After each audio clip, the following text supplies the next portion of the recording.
الحمد لله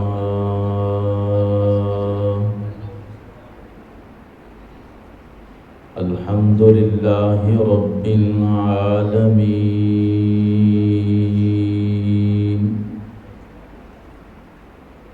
والعاقبة للمتقين الصلاة والسلام على أشرف الأنبياء والمرسلين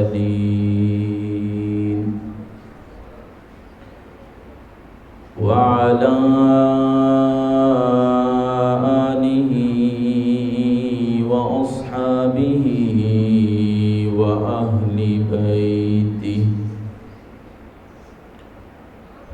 وأهل بيته وعلماء أمته أجمعين.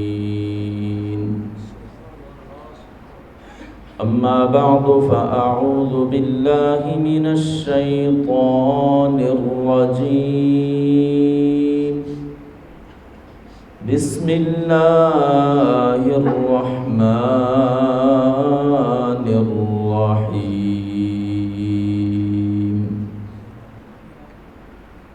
قد نرى تقلب وجهك في السماء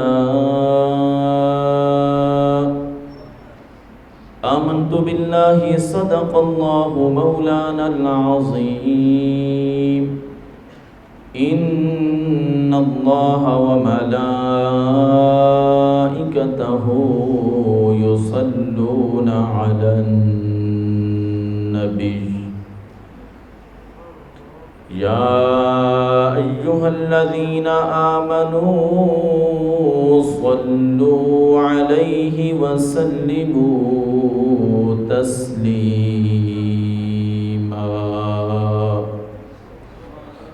اللهم صل على سيدنا ومولانا محمد النبي الأمي وعلى آله وصحبه وبارك وسلم. الصلاة والسلام عليك يا سيدي يا رسول الله وعلى آلك وأصحابك يا سيدي يا حبيب اللہ. میں یہ نہیں کہوں گا کہ آپ درود پڑھیں، اگر کسی کا دل اجازت دیتا ہے تو اس کو بھی اجازت ہے. الصلاة والسلام عليك يا سيدي يا سيد المرسلين وعلى آلك وأصحابك يا سيدي يا خاتم النبيين. الصلاة والسلام عليك يا سيدي يا عالم ما كان وما يكون وعلى آلك وأصحابك يا سيدي يا نور الأفئدة والعيون.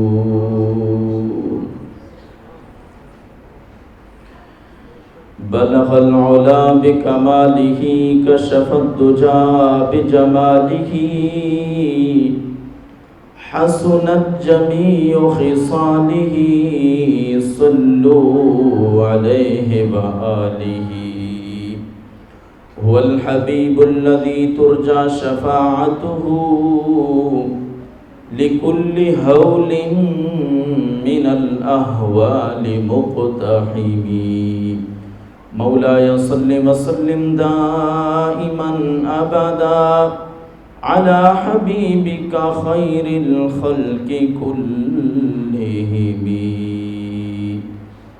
کی محمد سے وفا تو نے تو ہم تیرے ہیں، یہ جہاں چیز ہے کیا لوح و قلم تیرے ہیں. اللہ تبارک و تعالی جل جلالہ وعم نوالہ وعظم شانہ واتم برہانہ کی حمد و ثنا حضور پر نور شافع یوم النشور دستگیر جہاں غمگسار زماں سید سروراں حامی بے کساں احمد مجتبی جناب حضرت محمد مصطفیٰ صلی اللہ علیہ وآلہ وسلم کی بارگاہ میں ہدیہ درود و سلام عرض کرنے کے بعد میرے نہایت ہی واجب الاحترام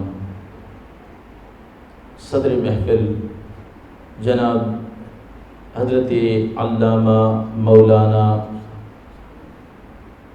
مفتی عبد الجبار باروی صاحب دامت برکاتہم العالیہ اور اس پاک محفل میں تشریف لانے والے غلامان مصطفیٰ صلی اللہ علیہ وآلہ وسلم، دعا گو ہوں خالق کائنات اس پاک محفل کے صدقہ سے ہم سب کی اس حاضری کو اپنی بارگاہ میں قبول و منظور فرمائے، اور خالق کائنات اس پاک محفل کو ہم سب کے لیے ذریعہ نجات بنائے۔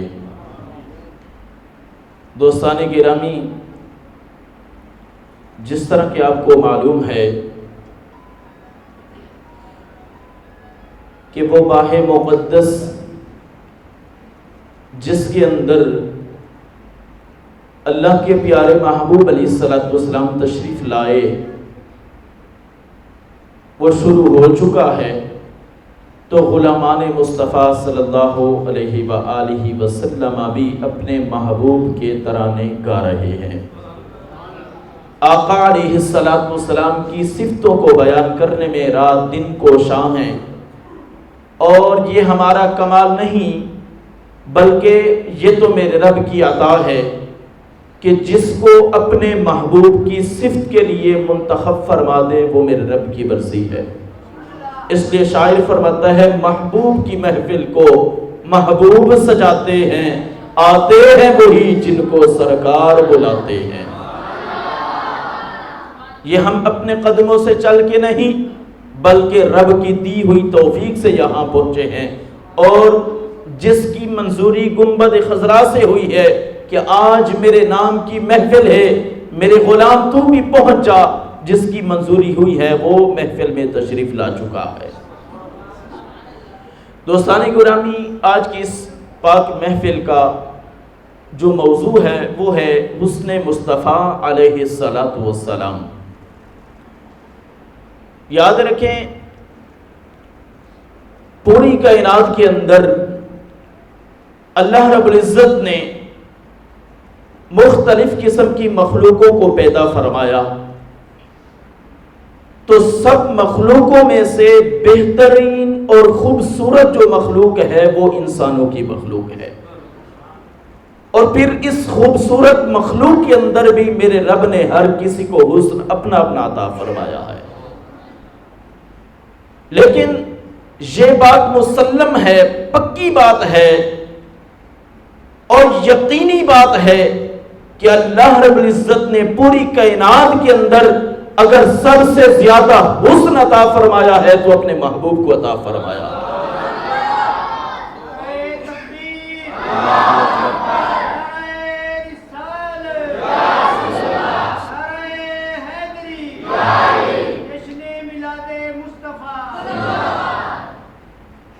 اس بات کو میں نے یقینی اس لیے کہا کہ اس بات پہ جو دلیلیں ہیں وہ قرآن و احادیث کے اندر موجود ہیں، تو جس بات پہ قرآن اور حدیث کی دلیل آ جائے وہ قطعی بات ہوتی ہے، یقینی بات ہوتی ہے۔ اس لیے یقین سے کہہ رہا ہوں کہ خالق کائنات نے سب مخلوقوں میں سے بہترین مخلوق انسانوں کی بنائی ہے، اور سب انسانوں میں سے زیادہ حسین اپنے محبوب کو بنایا ہے۔ میرا رب فرماتا ہے قد نرا تقلب وجهك في السماء، اے محبوب آسمان کی طرف آپ کا چہرہ اٹھنا ہم ایک بار نہیں بار بار دیکھ رہے ہیں۔ آپ فیصلہ کریں، جس کے چہرے کو میرا رب ایک بار نہیں کئی بار دیکھتا ہے تو پھر وہ چہرہ کتنا حسین ہوگا۔ دنیا میں کئی حسین و جمیل ہیں، کئی حسین و جمیل ہیں، اور اتفاق ایسا ہوتا ہے کہ اس حسین کو اگر آپ 100 بار دیکھیں تو پھر اس کا حسن آپ پہ غالب آ جاتا ہے، یعنی اس کے بعد آپ کا شوق نہیں رہتا کہ میں اس کو بار بار دیکھوں، کیونکہ ہو سکتا ہے کہ اس کے حسن میں کوئی کمی ہو، لیکن جس کے حسن کو میرے رب نے کمال تک پہنچا دیا ہے، کمی کا وہم بھی نہیں ہو سکتا ہے، کمی کا نشان بھی نہیں ہو سکتا ہے، اور جو اپنے حسن اور جمال کی انتہا کو پہنچا ہوا ہو پھر اس کو دیکھنے میں رجتا کوئی نہیں ہے۔ یہ تو دنیا والوں کی بات ہے، میرا رب بھی فرماتا ہے قد نرا تقلب وجهک فی السماء، اے پیارے محبوب آپ کا چہرہ آسمان کی طرف اٹھنا ہم بار بار دیکھ رہے ہیں۔ ترجمہ پڑھنے والے بھی حضرات ہیں، وہ کہیں گے کہ یہ بار والا معنی کہاں سے نکال دیا ہے؟ چلو اس کی بھی تھوڑی سی وضاحت کر دیتا ہوں، استادوں کے سائے میں بیٹھ کر میں سبق سنا رہا ہوں۔ اللہ رب العزت نے اس آیت مبارکہ کے اندر جو دیکھنے والا معنی جو ہم کر رہے ہیں صیغہ استعمال فرمایا وہ مضارع کا صیغہ ہے، نرا۔ یہ نہیں فرمایا قد رأینا کہ اے محبوب ہم نے دیکھ لیا، نہیں، بلکہ فرمایا قد نرا، تحقیق ہم دیکھ رہے ہیں۔ اور استاد صاحب بھی بہتر واقف ہیں اس بات سے، شاید آپ میں سے کوئی لوگ جانتے ہوں کہ جو مضارع ہوتا ہے وہ 2 زمانوں کو چاہتا ہے، زمانہ حال کو بھی چاہتا ہے، زمانہ استقبال کو بھی چاہتا ہے۔ میرا رب اس بات کی طرف اشارہ فرماتا ہے اے محبوب آپ کا وہ چہرہ ہے جس کو میں نے اتنا حسن عطا فرمایا ہے، جس کو ایک بار نہیں زمانہ حال میں بھی دیکھ رہا ہوں اور زمانہ مستقبل میں بھی دیکھتا رہوں گا۔ قد نرا تقلبا، اور پھر جب بات کو شروع کیا جائے اس کے شروع میں اگر کوئی ایسا لفظ لگایا جائے جو تحقیق کا معنی دیتا ہو، جو شک کو دور کرنے کا معنی دیتا ہو، تو پھر اس بات کی اہمیت واضح ہوتی ہے کہ جس بات کو بیان کیا جا رہا ہے اس میں کسی قسم کا شک نہیں ہے۔ تو میرے رب نے اس بات کو بیان کرنا تھا کہ میں اپنے محبوب کے چہرے کو ایک بار نہیں کئی بار دیکھتا ہوں اور اس بات کے اندر کوئی شک بھی نہیں ہے۔ قد نرا تقلبا، فرمایا تحقیق ہم دیکھتے ہیں تقلبا کا آپ کے چہرے کو بار بار آسمان کی طرف اٹھنا، فی السماء، فی السماء یہ فی بمانا الہ کے ہے جس کا معنی ہم کرتے ہیں اے محبوب آپ کا چہرہ آسمان کی طرف ہم بار بار اٹھنا دیکھ رہے ہیں۔ تو یہ وہ چہرہ ہے جس کو میرا رب بھی بار بار دیکھتا ہے۔ اور پھر آقا علیہ السلام جب دنیا میں تشریف لائے، آپ کے زمانہ اقدس کو صحابہ نے پایا، اور ظاہری بات ہے جب آپ کے زمانہ اقدس کو پایا تو آپ کو دیکھا بھی صحیح، لیکن یہ بات بھی ذہن میں رکھیں صحابہ کرام علیہم الرضوان کی اتنی کثیر جماعت میں سے چند وہ صحابہ ہیں جنہوں نے حضور کے حسن کا تذکرہ کیا ہے، چند صحابہ ہیں۔ وجہ کیا تھی؟ وجہ یہ تھی کہ صحابہ کرام فرماتے ہیں کہ ہم نے کبھی اپنی آنکھ بھر کے حضور کے چہرے کو نہیں دیکھا، آنکھ بھر کے ہم دیکھ بھی نہ سکے، بلکہ کسی صحابے کے بارے میں آتا ہے وہ فرماتے ہیں اگر ہم نے آپ کے چہرے کو آنکھ بھر کے دیکھنا ہوتا تو پھر ہمارا انداز یہ ہوتا، آنکھوں کے سامنے ہم ہاتھ رکھتے تھے، ہاتھ کے اندر جو چھوٹی چھوٹی سوراخیں ہیں، لکیریں ہیں، فرماتے ہیں اسی سے حضور کے چہرے کو دیکھتے تھے، پھر ہماری آنکھ جو ہے وہ اپنی جگہ پہ برقرار رہتی۔ اگر ہم کھلے آنکھوں سے آپ کے چہرے کو دیکھتے تو ہمیں یہ خطرہ تھا کہ ہماری آنکھیں کہیں چلی نہ جائیں، اتنا زیادہ حسن۔ اس لیے بعض صحابہ نے آپ کے حسن کو بیان فرمایا، ان میں سے ایک صحابی کا نام حضرت سیدنا جابر بن سامورہ رضی اللہ تعالیٰ عنہ ہے۔ آپ بیان فرماتے ہیں ایک رات میں حضور کی بارگاہ میں حاضر ہوا، آپ کے جسم اقدس پر سرخ رنگ کا جبہ مبارک تھا، آپ تشریف فرما تھے۔ میں نے جب دیکھا ادھر 14ویں کی رات تھی چاند کی، فرماتے ہیں جب میں نے آسمان کے چاند کو دیکھا اور ادھر آمنہ کے چاند کو دیکھا تو دل کے اندر خیال آیا کہ اے جابر ان میں سے کون سونا ہے، ان میں سے کون زیادہ خوبصورت ہے، آسمانوں کا چاند زیادہ خوبصورت ہے یا اللہ کا محبوب زیادہ خوبصورت ہے؟ فرماتے ہیں میرے دل میں ابھی تک یہ بات چل رہی تھی، فَإِذَا هُوَ أَحْسَنُ عِنْدِي، من القمر، فرمایا میرے دل کے اندر یہ فیصلہ آ گیا اے جابر، وہ جو آسمانوں کا چاند ہے بے شک اس کی روشنی بہت زیادہ ہے، ساری کائنات کو جگمگا دیتا ہے، مگر دل نے میرے یہ فیصلہ دے دیا ہے وہ آسمان کا چاند بھی خوبصورت ہے مگر ہمارے محبوب کا چہرہ اس چاند سے بھی کئی حصے زیادہ خوبصورت ہے۔ یا رسول اللہ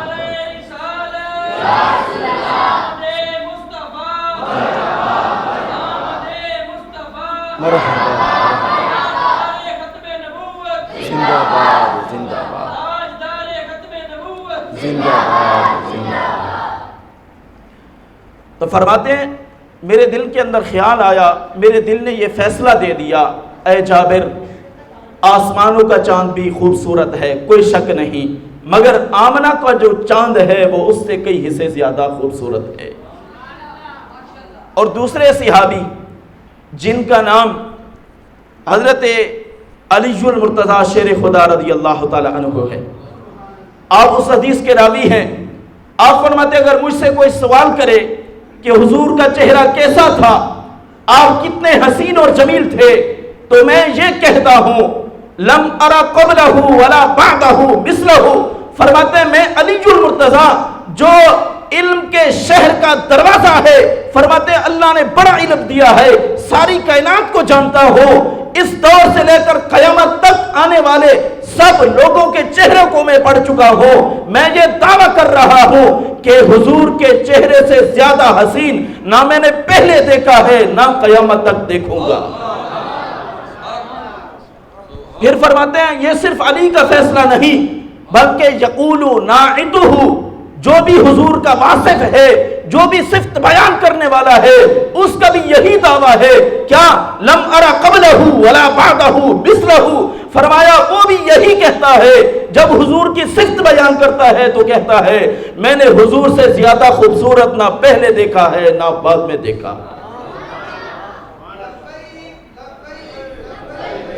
رسول اللہ لبیک لبیک لبیک یا رسول اللہ لبیک لبیک لبیک یا رسول اللہ صلی اللہ علیہ وسلم۔ صحابہ کی زبان سے آپ نے سنا کہ کتنے حسین و جمیل تھے، کیا خیال ہے اب تھوڑا سا رک کر آپ ذرا یہ سوچیں کہ اس دنیا کے اندر جب بندہ کوئی کسی سے محبت کرتا ہے تو چند وجوہ کی بنا پر کرتا ہے، یا تو محبت حسن کی وجہ سے کی جاتی ہے، یا محبت مال و دولت کی وجہ سے کی جاتی ہے، یا محبت حسب و نسب کے طور پر کی جاتی ہے، یا محبت شہرت پر کی جاتی ہے، اس بندے کی بڑی شہرت ہے۔ آؤ ذرا سوچیں اگر کائنات میں حسن کی وجہ سے محبت کی جاتی ہے تو پھر پوری کائنات میں جو سب سے زیادہ ہنسی ہے اس سے محبت کیوں نہیں کرتے؟ پھر ہر کسی مسلمان کا یہ دعویٰ ہونا چاہیے کہ میرا محبوب وہی ہے جو میرے رب کا بھی محبوب ہے۔ اپنے انداز زمانے سے جدا رکھتے ہیں، ہم تو محبوب بھی محبوب خدا رکھتے ہیں۔ پھر ہمارا یہ دعویٰ ہونا چاہیے کہ دنیا میں ہمیں کوئی خوبصورت لگتا ہی نہیں ہے، وجہ یہ ہے کہ ہم نے آمنہ کے لال کے چہرے کی زیارت کر لی ہے۔ اور پھر اگر کسی سے محبت مال و دولت کی وجہ سے کی جاتی ہے تو پھر دیکھیں آقا علیہ السلام کی سیرت کے بارے میں پڑھیں۔ آقا علیہ السلام کا فرمان مبارک ہے، آپ نے فرمایا کہ اگر میں احد پہاڑ کو حکم دوں تو وہ سونے کا بن کر میرے ساتھ چلتا رہے، لیکن میں نے دنیا کو پسند نہیں کیا۔ اب کیا کہہ سکتے ہو کہ آپ سے بڑھ کر کوئی امیر ہے کائنات میں؟ جس کے کہنے پہ وہ احد پہاڑ سونا بن جائے تو کیا اگر آپ پوری روئے زمین کی طرف اشارہ کر دیں کہ سونا بن جا، وہ نہیں بنے گی؟ بن جائے گی۔ جب بن جائے گی تو پھر پتہ کیا چلتا ہے، صرف زمین نہیں بلکہ آقا علیہ السلام کی اس شان کو بیان کرتے ہوئے میرا رب فرماتا ہے، حدیث قدسی کا مفہوم عرض کر رہا ہوں، فرمایا اگر میں نے اپنے محبوب کو پیدا نہ کرنا ہوتا تو اس کائنات کو بھی نہ بناتا۔ تو پتہ یہ چلتا ہے یہ جو ساری کائنات بنائی گئی ہے محبوب کی خاطر بنائی گئی ہے۔ تو کائنات میں کتنے بڑے بڑے امیر لوگ ہیں، کتنے بڑے بڑے بادشاہ ہیں، لیکن سب سے بڑا امیر، سب سے بڑا بادشاہ اللہ کا محبوب ہے، ساری کائنات ان کے قبضے میں ہے۔ اس لیے تو شاعر فرماتے ہیں کہ خالی ہاتھ نہ لوٹ، منگتے خالی ہاتھ نہ لوٹے، کتنی ملی خیرات نہ پوچھو، منگتے خالی ہاتھ نہ لوٹے، کتنی ملی خیرات نہ پوچھو، یہ تو ان کا کرم ہے، بس ان کا کرم ہے، ان کے کرم کی بات نہ پوچھو۔ جو بھی آپ کے در پہ جاتا ہے، کچھ مانگتا ہے، تو میرے آقا اتنا عطا کرتے ہیں کہ پھر مانگنے کی ضرورت ہی نہیں رہتی۔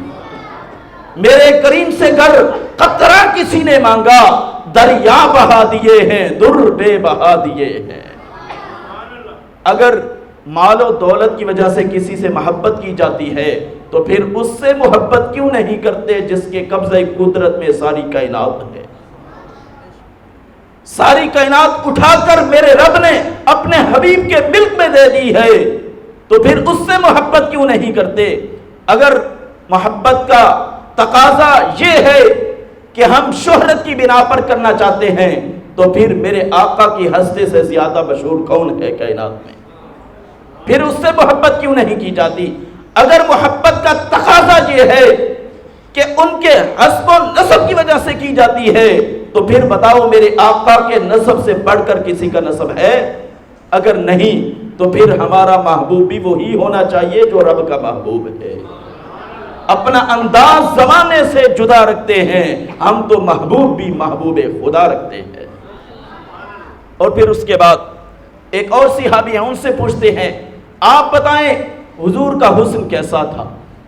ان کا نام سیدنا ابو ہریرہ رضی اللہ تعالی عنہ ہے۔ آپ سے سوال کیا گیا کہ آقا علیہ السلام کتنے حسین ہیں؟ آپ نے تو کمال کر دیا۔ فرماتے ہیں ما رأیت شیئا احسن من رسول اللہ صلی اللہ علیہ وسلم کأن الشمس تجری فی وجہہ۔ فرمایا میں نے تو کائنات کے اندر صرف انسانوں کو نہیں بلکہ کسی چیز کو بھی حضور سے زیادہ خوبصورت دیکھا ہی نہیں ہے، کیونکہ کائنات کے اندر بہت خوبصورت چیزیں ہیں، بہت ہی خوبصورت مکانات بھی ہیں، جنگل بھی ہیں، دریا بھی ہیں، سمندر بھی ہیں، بڑے دلکش منظر ہیں آپ دنیا کائنات میں دیکھ رہے ہیں۔ صرف انسان خوبصورت نہیں بلکہ بہت ساری خوبصورت چیزیں ہیں۔ ابو ہریرہ فرماتے ہیں پوری کائنات کے اندر جتنی بھی خوبصورت چیزیں ہیں میرے آقا سے بڑھ کر خوبصورت کوئی چیز ہو ہی نہیں سکتی۔ پھر آپ نے مثال دے کر کیا فرمایا؟ فرماتے ہیں کأن الشمس تجری فی وجہہ۔ فرماتے ہیں میرے آقا کا حسن اس طرح تھا گویا کہ آپ کے چہرے اقدس کے اندر یہ سورج گھوم رہا ہے۔ اب دیکھیں جب یہ اندھیرا چھا جاتا ہے رات کو تو کوئی چیز نظر نہیں آتی ہے، پھر جب یہ سورج طلوع ہوتا ہے آسمان پہ چلا جاتا ہے، یہ چکر لگاتا ہے تو ساری کائنات کو جگمگا دیتا ہے۔ تو حضرت ابو ہریرہ فرماتے ہیں میرے آقا کا حسن اتنا تھا کہ آپ کے چہرے اقدس کی اگر زیارت کی جائے تو یوں محسوس ہوتا تھا وہ آسمانوں کا سورج میرے آقا کے چہرے میں داخل ہو چکا ہے اور وہ گھوم رہا ہے اور کائنات کی ساری روشنیاں میرے آقا کے چہرے سے نکل رہی ہیں۔ کیا ہی کمال کر دیا۔ فرماتے ہیں اگر میرے آقا کا حسن پوچھنا ہے تو وہ یہ ہے۔ ایک اور صحابی کا در کھٹکھٹاتے ہیں آپ بتائیں میرے آقا کا حسن کتنا تھا؟ ان کا نام حضرت حسان بن ثابت رضی اللہ تعالی عنہ ہے۔ آپ حضور کے نعت خوان بھی ہیں۔ جو نعت خوان ہوتا ہے، جو عاشق ہوتا ہے، وہ اپنے محبوب کے قدم سے لے کر سر تک ہر چیز کو پڑھتا ہے، پھر اس کے بعد کچھ کلام لکھتا ہے، پھر اس کے بعد اس کو بیان کرتا ہے۔ حضرت حسان بن ثابت رضی اللہ تعالی عنہ نے جب آقا علیہ السلام کے حسن کو بیان کرنا چاہا تو آپ فرماتے ہیں وَأَحْسَنَ مِنْكَ لَمْ تَرَ قَطُّ عَيْنِي وَأَجْمَلَ مِنْكَ لَمْ تَلِدِ النِّسَاءُ خُلِقْتَ مُبَرَّأً مِنْ كُلِّ عَيْبٍ كَأَنَّكَ قَدْ خُلِقْتَ كَمَا تَشَاءُ۔ اگرچہ یہ نعت عربی میں ہے لیکن ترجمہ میں کر دیتا ہوں۔ حضرت حسان رضی اللہ تعالیٰ عنہ نے فرمایا اگر آپ پوچھتے ہیں کہ ہمارے آقا کتنے حسین و جمیل تھے تو میں آپ کو بتاتا ہوں فرماتے ہیں وَأَحْسَنَ مِنْكَ لَمْ تَرَ قَطُّ عَيْنِي، فرماتے ہیں حسان کی آنکھ نے کبھی اپنے محبوب سے زیادہ حسین کسی کو دیکھا ہی نہیں۔ حسان کی آنکھ نے پوری کائنات کے اندر کسی کو بھی اپنے آقا سے زیادہ حسین نہیں دیکھا ہے۔ جب یہ دعویٰ کیا تو پھر دل کے اندر خیال آیا، اے حسان تو نے تو دعویٰ کر دیا کہ حسان کی آنکھ نے نہیں دیکھا، شاید کوئی مخالف کھڑا ہو کے کہے کہ میری آنکھ نے دیکھا ہے، پھر کیا بنے گا؟ تو اس اعتراض کا جواب اگلے شعر میں دے دیا۔ فرماتے ہیں وَأَجْمَلَ مِنْكَ لَمْ تَلِدِ النِّسَاءُ، ہمارے آقا اتنے حسین و جمیل تھے کہ کسی ماں نے جنیا ہی نہیں ہے آپ جیسا۔ فرماتے ہیں جب کسی ماں نے آپ جیسا جنیا ہی نہیں، پھر کسی کی آنکھ کیسے دیکھ سکتی ہے؟ فرماتے ہیں ہمارے آقا اتنے حسین و جمیل تھے، آپ کی مثال کائنات کے اندر نہیں ہے۔ پھر فرماتے ہیں خُلِقْتَ مُبَرَّأً مِّن كُلِّ عَيْبٍ، یا رسول اللہ، اللہ رب العزت نے آپ کو ہر عیب سے پاک پیدا فرما دیا۔ بڑی بات کر دی ہے۔ اب دیکھیں کچھ لوگ صحابہ کے عشق کا بھی بڑا نعرہ لگاتے ہیں، لیکن پھر عقیدہ بھی صحابہ جیسا ہونا چاہیے۔ اب صحابی رسول کا عقیدہ سمجھیں، انہوں نے عقیدہ بیان فرمایا ہے، کیا فرماتے ہیں خُلِقْتَ مُبَرَّأً مِّن كُلِّ عَيْبٍ، یا رسول اللہ، اللہ نے آپ کو ہر عیب سے پاک پیدا فرما دیا ہے۔ اب اگر کوئی امتی کھڑا ہو کے یہ کہے کہ نبی کو تو علم غیب نہیں، علم شاہد تو ہے، علم غیب نہیں، بتاؤ یہ عیب ہے یا آپ کا کمال ہے؟ جی اگر کوئی یہ کہے دیوار کے پیچھے کا علم نہیں، یہ نبی کا عیب ہے یا ان کا کمال ہے؟ اگر کوئی یہ کہے نعوذ باللہ من ذالک، نماز کی حالت میں گدھے اور بیل کا خیال آ جائے تو نماز نہیں ٹوٹتی، اگر نبی کا خیال آ جائے تو نماز ٹوٹ جاتی ہے، یہ نبی کا عیب ہے یا آپ کا کمال ہے؟ عیب ہے۔ تو صحابی کا عقیدہ کیا ہے؟ آپ فرماتے خُلِقْتَ مُبَرَّأً مِّن كُلِّ عَيْبٍ، یا رسول اللہ، اللہ رب العزت نے آپ کو ہر عیب سے پاک پیدا فرما دیا ہے۔ اور پھر اس کے بعد کیا فرمایا؟ كَأَنَّكَ قَدْ خُلِقْتَ كَمَا تَشَاءُ، آخری شعر کے اندر حد کر دی ہے۔ فرماتے ہیں گویا کہ اللہ رب العزت نے اپنے محبوب کو اپنے محبوب کی مرضی کے مطابق بنایا ہے۔ اور اب یہ فرماتے ہیں اس کا مطلب یہ بنتا ہے جب اللہ نے اپنے محبوب کو بنانا چاہا تو میرا رب پوچھتا تھا اے محبوب بتائیں آپ کا چہرہ میں کیسے بناؤں، اے محبوب آپ بتائیں آپ کی زلفیں میں کیسے بناؤں، اے محبوب آپ بتائیں آپ کا سینہ کیسے بناؤں۔ تو جب رب پوچھتا گیا میرے آقا عرض کرتے گئے، جب چہرے کا پوچھا میرے آقا نے عرض کی ہوگی یا رب میرا چہرہ ایسا بنا دے جب بن جائے تو قرآن کے اندر اس چہرے کی قسمیں اٹھانا۔ والضحیٰ، فرمایا یا رب میری زلفیں ایسی بنانی ہیں جب بن جائیں تو قرآن کے اندر ان کی قسمیں اٹھا کر ذکر کرنا۔ واللیل اذا سجا، یا رب میرا سینہ ایسے بنانا ہے جب بن جائے تو تو رب ہو کر قرآن میں ذکر فرمانا الم نشرح لک صدرک۔ جب رب نے پوچھا تیرا قدم کیسا بناؤں تو محبوب نے عرض کیا ہوگا اے میرے مالک میرے قدم ایسے بنا دے اگر مکے کی سرزمین پہ لگے تو تو رب ہو کے قسمیں اٹھاتا جا۔ لا اقسم بہذا البلد وانت حل بہذا البلد۔ پھر جب عرض کی ہوگی یا رب میری آنکھیں ایسی بنا دے کہ جب ان کے ذکر کی باری آئے تو قرآن کے اندر تذکرہ اس طرح فرما ما زاغ البصر وما طغى۔ جب مجھے تو بنانا چاہتا ہے اور مجھ سے میری مرضی پوچھتا ہے تو پھر میں یہ کہتا ہوں کہ میرا پورا وجود اس طرح بنا دے کہ تو رب ہو کے بھی قرآن کے اندر اس کا تذکرہ فرماتا رہے۔ تو فرمایا لعمرک، اے محبوب تیری پوری زندگی کی قسم، پوری زندگی کی قسم، اتنا حسین و جمال بنایا کہ اللہ خود قسمیں اٹھا رہا ہے۔ اور پھر صرف حسن جسم کے اندر نہیں ہوتا بلکہ حسن بہت ساری چیزوں میں پایا جاتا ہے۔ یہ جو انسان کی عادتیں ہیں، بولنا، سننا، چلنا، سونا، کھانا، پینا، ان کاموں کے اندر بھی حسن ہوتا ہے، ان کے اندر بھی حسن پایا جاتا ہے۔ کوئی کہتے نہیں یار آپ کی عادت اچھی نہیں، اس کا کیا مطلب ہے؟ بھئی بری ہے، اس کے اندر حسن نہیں ہے۔ اگر وہ اچھی ہوگی تو کیا کہیں گے؟ آپ کی عادت بہت خوبصورت ہے۔ تو یہ خوبصورتی عادات میں بھی پائی جاتی ہے، زندگی کے ہر پہلو میں پائی جاتی ہے۔ اور پھر اللہ نے اپنے محبوب کو کتنا حسین و جمیل بنایا ہے۔ جب آپ نے زندگی گزاری تو میرے رب نے کیا فرمایا؟ لَقَدْ كَانَ لَكُمْ فِي رَسُولِ اللَّهِ أُسْوَةٌ حَسَنَةٌ، فرمایا دنیا والوں میرے محبوب کی زندگی بھی اتنی حسین ہے کہ یہ تمہارے لیے بہترین نمونہ ہے۔ جو میرے محبوب کی زندگی میں زندگی گزارتا جائے گا، فرمایا اس کو بھی میں حسین بناتا جاؤں گا۔ تو آپ کیا چاہتے ہیں کہ ہماری زندگیاں حسین بن جائیں؟ تو پھر میرے آقا کی سنتوں پہ عمل شروع کر دو، پھر میرے آقا کے طریقے پہ چلنا شروع کر دو، میرا رب تمہاری زندگی کے ہر پہلو کو بھی حسین و جمیل بنا دے گا۔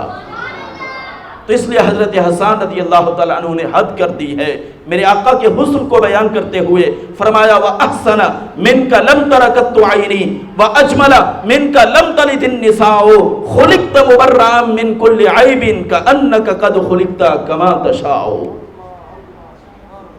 اچھا، کچھ لوگ ہیں جو نعتیں بھی سنتے رہتے ہیں اور یہ کلام تقریباً پڑھا جاتا ہے حضرت حسان کا، تو استاد صاحب کے زیر سایہ میں عرض کروں گا، مشہور تو ہے وَأَحْسَنُ مِنْكَ لَمْ تَرَ قَطُّ عَيْنِي، آپ نے بھی سنا ہوگا، لیکن تحقیق کے مطابق یہ احسن لفظ ہے، کیونکہ اس کے بعد جو فعل آ رہا ہے وَأَحْسَنَ مِنْكَ لَمْ تَرَ، یہ فعل ہے، تو یہ پچھلا احسن کا جو کلمہ ہے یہ اس کا مفعول بن رہا ہے، اور مفعول جو ہوتا ہے وہ منصوب ہوتا ہے، وہ مرفوع نہیں ہوتا۔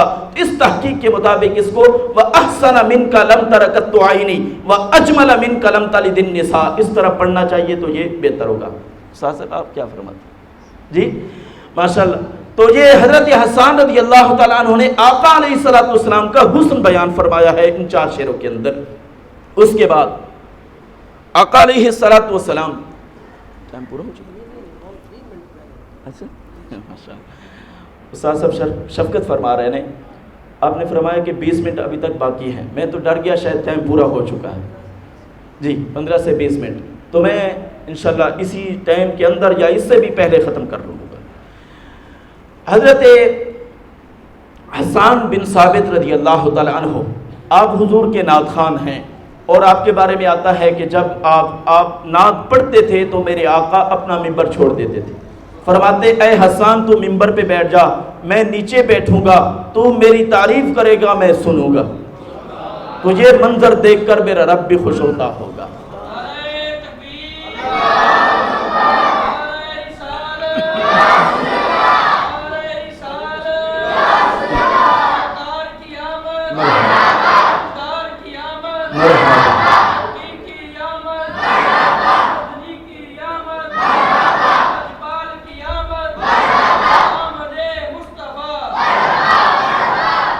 یہ تو ہے آقا علیہ السلام کا حسن۔ اگر کوئی آقا کا سچا عاشق بن جائے، جی آقا علیہ السلام سے سچا عشق اور سچی محبت کر لے، تو پھر وہ بھی کائنات کے لیے ایک منظر بن جاتا ہے۔ ہر کسی کا دل کرتا ہے کہ میں اس کی زیارت کروں، ہر کسی کا دل کرتا ہے کہ میں اس کی ملاقات کروں، تو وہ اس لیے وہ لوگوں کا خوبصورت منظر بن جاتا ہے کہ کیونکہ وہ میرے آقا سے پیار کرتا ہے۔ اگر آپ اس کی مثال سننا چاہیں تو سنا دیتا ہوں۔ ہمارے اس دور حاضر کے اندر قبلہ امیر المجاہدین علامہ خادم حسین رضوی علیہ الرحمہ، آپ چونکہ سچے عاشق رسول تھے، آپ نے اپنے آقا سے سچا عشق کیا ہے، آپ نے پڑھے ہوئے علم کے اندر کبھی بھی 2 نمبری نہیں کی ہے، اپنے آقا سے جو محبت کی تھی اس کو بھی انتہا تک پہنچا دیا ہے، اپنے آقا سے سچی وفا کی ہے۔